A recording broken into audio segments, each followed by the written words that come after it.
Okay, so let's move on to the Security tab for administrators.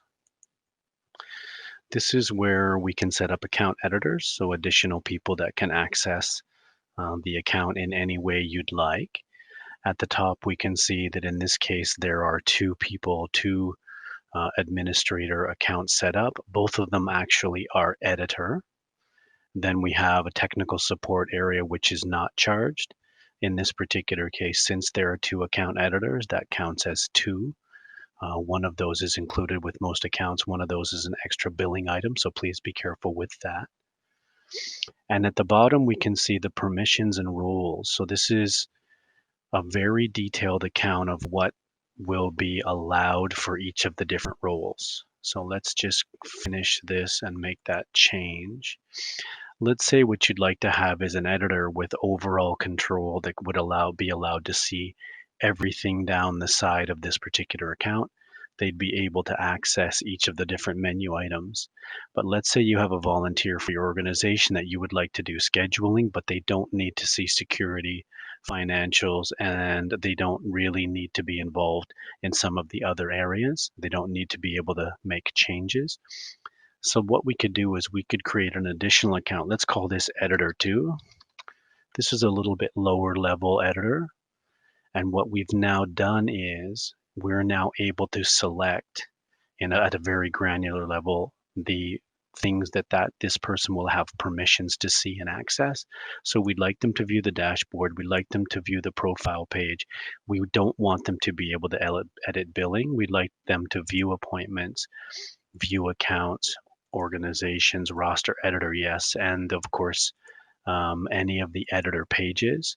And we'd also like to give them access to secure chat, accounts receivable, financial security.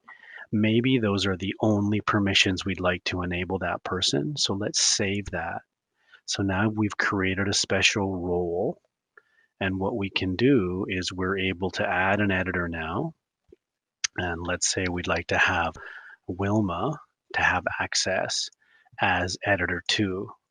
And what that means is that, let's go and select Wilma. So now we've added Wilma in this particular case.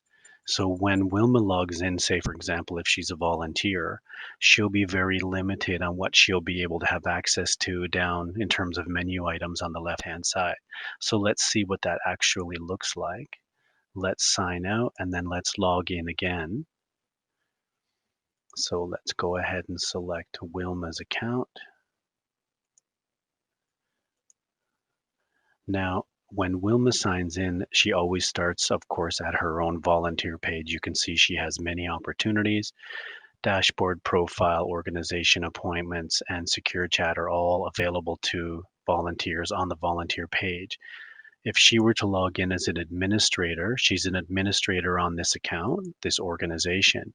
But the first thing we notice is that she's not able to see any of the financials, security, or the check-in and check-out options. And we know that because she's considered editor 2, we were able to select permissions at a very detailed level about what she can and cannot access. So if we go back to the organization one more time, so let's go ahead and log in as before. So in this particular case, this account is full and complete access to all of the security functions. And you can see that we've been able to add Wilma there, and we could go ahead and make any changes we wanted to. And of course, that would affect any of the editors that were the editor 2 accounts. And then all we need to do at the bottom would be to save permissions. And as you saw before, all we need to do is click on Add Editor and select the name of one of our volunteers or someone who's already in our list. And it's that easy. Now, if we wanted to now remove Wilma, all we need to do would be to select her name and remove. And that way she's not billed at the end of the month as another editor on the account.